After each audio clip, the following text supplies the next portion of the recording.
watching Thrifty Kaniffy. Hello everyone and welcome to Thrifty Kaniffy. Well, today I'm going to be doing an open tag in response to Big J's knives. This is the best and worst purchases of 2023, both in my EDC gear and also pocket knives.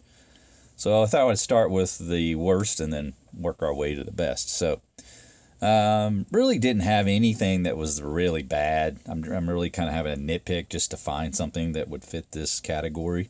But this particular knife, I thought when I bought it, was the larger style Barlo. And because it didn't have the size description when I bought it.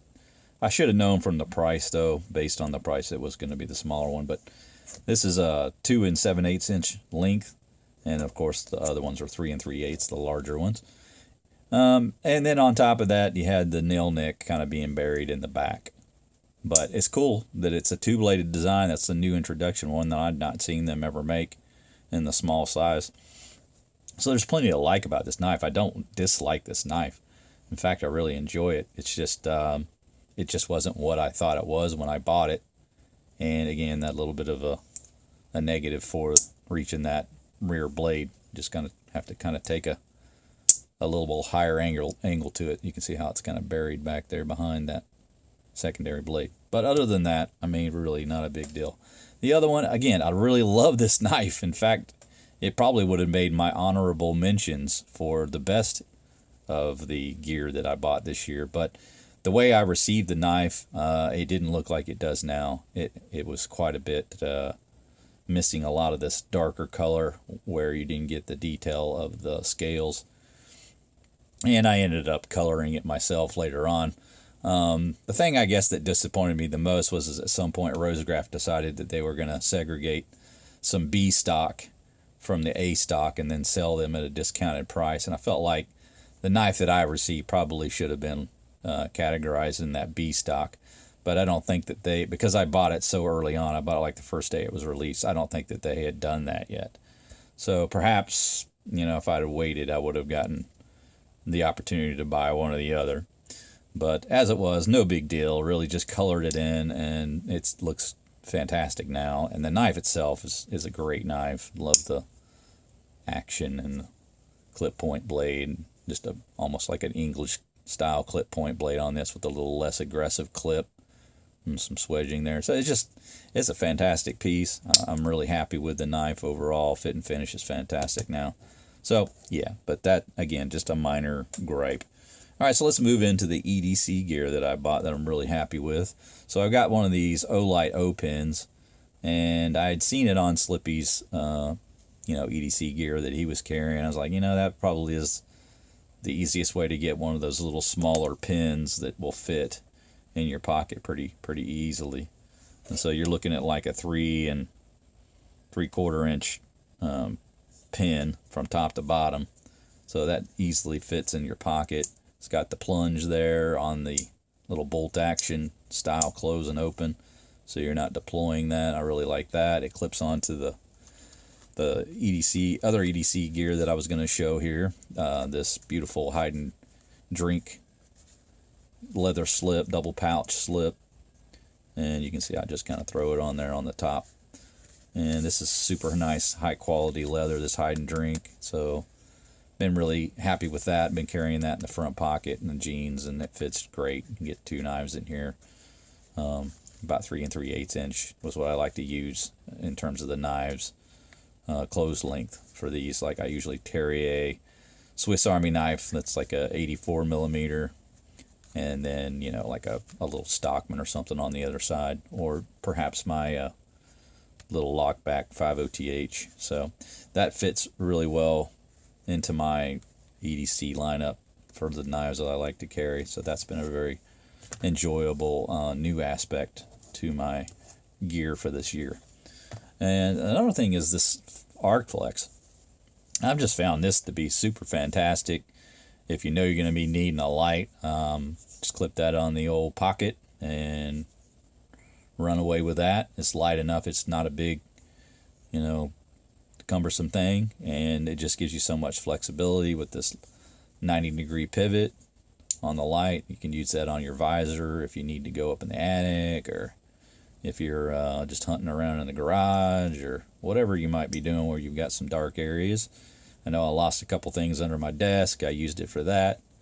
It's just been super useful for everything that I've needed a flashlight for. It's kind of replaced what I had been using before, so I just like all the modes that it gives you. You know, you get like 5 different settings, so super easy to recharge, just very convenient.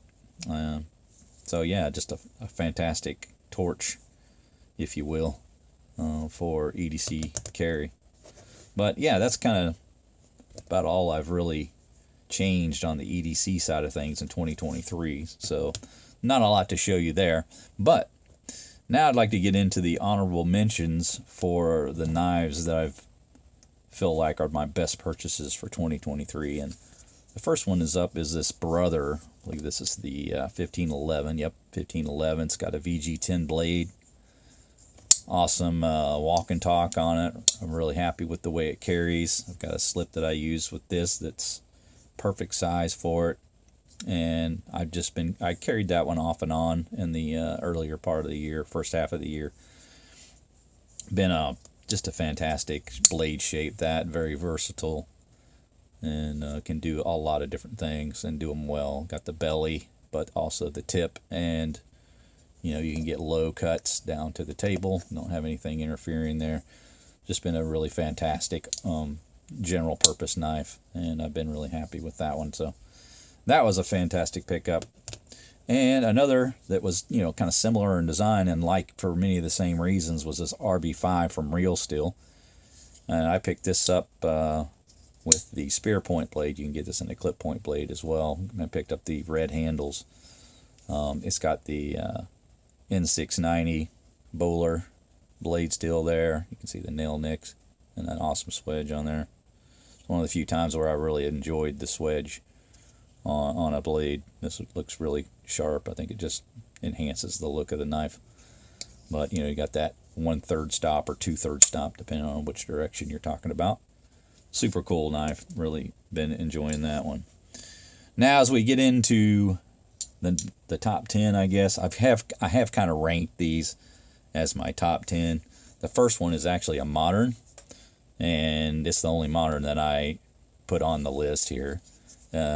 I don't buy a lot of modern, so when I buy one, I really have to like it. And this PM3 from Spyderco is fantastic. I just really appreciate all that it offers you. And if I'm going to be carrying a modern knife, I feel like the Para 3 is probably just a touch better than any of the other modern knives that I currently own. It's just probably my favorite overall modern knife right now to carry. I like a lot of some of the other, well, I don't say a lot, I like some of the other modern knives, but in terms of just something that you could use every day, I think this is pretty much top of the billing here for an EDC modern knife for me. It just checks off excuse me, all the boxes for me in terms of what I'm looking for in a modern knife design for EDC carry. All right, so next, a really beautiful little knife that I got on the secondary market. This is just a medium jackknife from Case. It's got the black synthetic handles and 2 really wonderful little blades, clip point blade and the pin blade, and they're both just really fantastic and snappy. Great knife to carry in my little pouch here. You can see that this is a really good choice to fit in there, and I've used that quite a bit. And with the synthetic handles there, I don't worry about messing it up or anything. Again, it was used when I bought it, so it is in really good shape, but it already been handled and carried, so not a big deal for me to use that particular one. Another one was a little bit of a surprise to me. I didn't expect this knife to be as good as it was this Old Hickory slip joint. And of course, for sentimental reasons, I bought it because I felt like I wasn't sure how much longer this would be available on the market.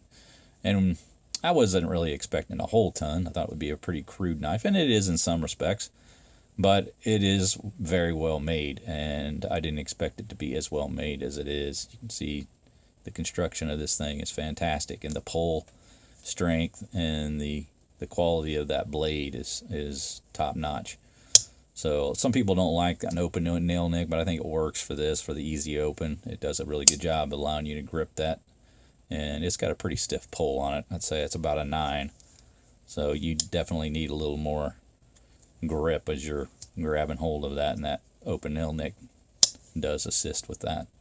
But just overall, like, you know, like a $33 knife, I think it was, on sale. They might be like $38 when they're not on sale. But to have a USA-made carbon blade steel, it's just a fantastic pickup. I'm really happy with the fact that I bought that one this year. All right, up next we've got a Arthur Wright & Son Barlo. Yeah, I just kind of introduced myself to these a little more this year, and lucky enough that there was a U.S. seller selling these now. That makes them quite a bit more easy to obtain. It's just a little bit of a pain to try to get a hold of them from over in the UK. So now this is what the U.S. supplier made these knives a little much more easy to obtain, and I just really appreciate the quality that that they offer in such a budget Barlow. You get the 07 carbon steel, Sheffield made, nice firm pull on these, beautiful clip point blade, much more aggressive than that that Loosahatchee jack that I just showed you, the clip on it. So just very well made knife, centers well, just fantastic, very durable, just fantastic pickup for, like, you know, that $40 range, or just under after shipping. Okay, up next we got a Rough Rider. I had a hard time picking like which one I wanted to put in this list. I didn't want to put all of them in there. I figured I'd just pick one of them, but they've all been great. Not been disappointed with any of these Appaloosa bone knives. And this particular one, I feel like it probably just kind of ticks off just a touch more boxes than some of the others. The size of it, the fit, the feel. It's not too chunky. It's got a really decent sized main blade. The smaller blade, it is a little small, but you have a lot of belly there, and it makes for a really good box opening knife. Been fantastic for that purpose. So I have used this knife quite a bit in the time since I've received it. Fantastic action on the blades. You get a little bit of that. You can just see that little bit of a reddish brown in there, which is a little different from some of the other handles that I've gotten in this series. So that's kind of cool. It's a little bit different that way. And just fantastic overall fit and finish. No gaps. Just so well designed. That cool shield on it. Just a really attractive, classy knife. I'm very, very happy that I could get it, especially for the price. Okay, up next, this is one that I've kind of been lusting over for a while. I had seen Gus's review at Gadget Gus, and I knew immediately I was going to want to buy this knife. I just really liked one aspect of this knife that I thought was just so cool, and I won't show you all the blades, but the main thing that really caught my attention was this little sheep's foot blade with that wire cutting edge on it. Now this is the Alox electricians knife from Victorinox, and that little blade is just so freaking cool that I couldn't resist owning the knife for that reason right there. So this is kind of what sold me on it. Of course though, you get, you know, the main blade, and then you get the opening layer, which provided, well, it's, I guess, one open. You get this particular little larger flat with the cap lifter, and then you get an all blade, which is a little different from some of the others. But that all blade's pretty awesome too. You get a really nice point on it, which is unlike a lot of them. You do get a sharp edge on it. So much easier to use this particular all blade than a lot of them on the market. But awesome Alox handles, and yeah, it just makes for a beautiful knife. Next one up was pretty expensive. Probably this is definitely the most expensive that I've got on my list here. This is the Buck Laren, and of course it's based on the Squire design. And you just have the Magna Cut handles, you know, the stylish finish on it, nickel silver bolsters that are like buffed to a satin finish, And it's just a really classy looking knife, very aggressive looking clip point that's not on the standard buck that you get. And of course it's got the Laren nerd glasses there. But this is in Magna Cut, and this was like a limited edition. I think they only made like 400 of these. So this is, this is not my typical type of purchase. Obviously, I'm Thrifty Kaniffy for a reason. I buy pretty budget knives, but this is an exception. And just fantastic in the hand, feels very comfortable. And of course that Magna Cut, that'd last you forever before you have to resharpen it. But yeah, definitely the most expensive on my list here, but really enjoy that knife.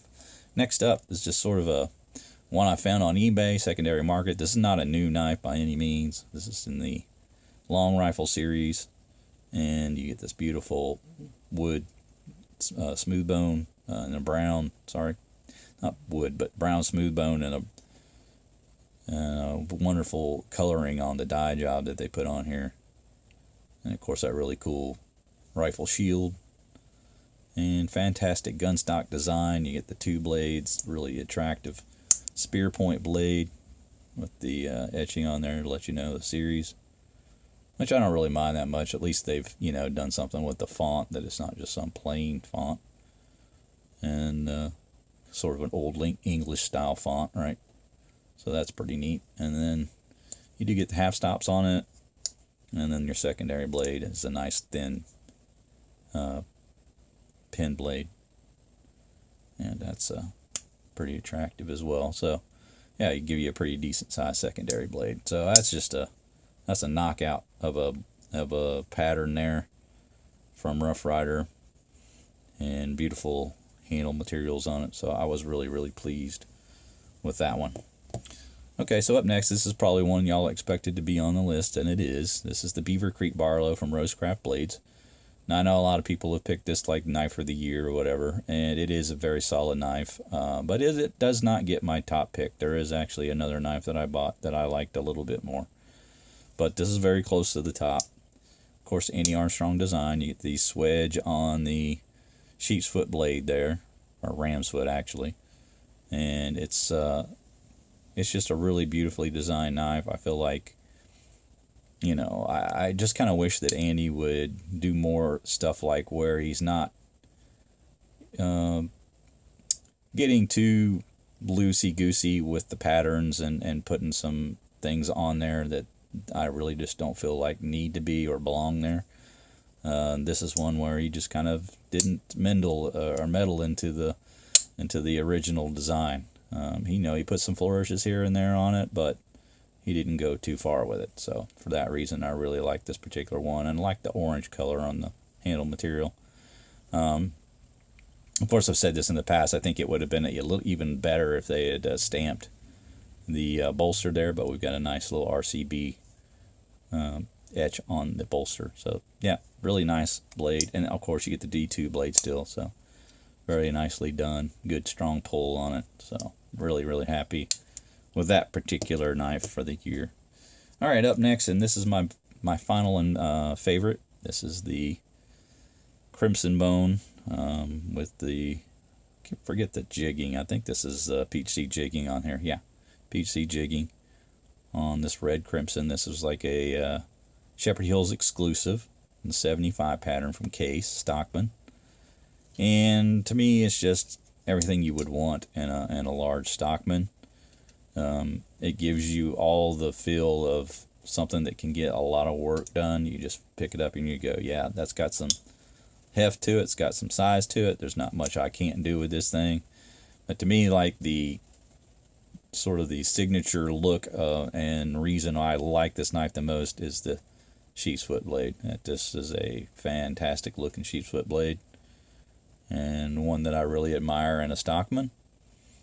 And this probably makes for my second favorite, probably Case pattern, besides the sow belly. So right now I'm really just enjoying it. Even the spay blade is not offensive to me. Let me get that out of the way first. Yeah, it's not that bad of a spay blade. Got a good nice belly on it without too much of a soft point. It's got a little bit of little piercing point on it that you can actually use.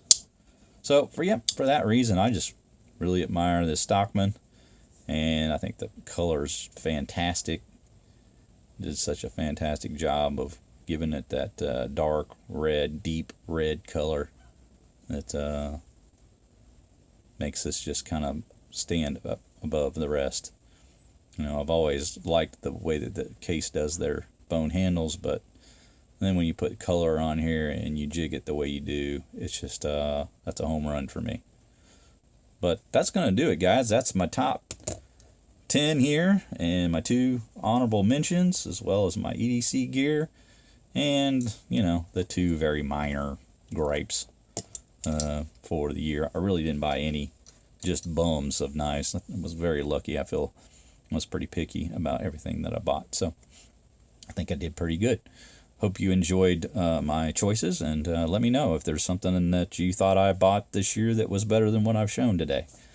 I might have missed something, but let me know, guys. But that's going to do it for me. Make sure you like, subscribe, hit that bell to be made aware of videos when they drop. We'll see you next time. Take care.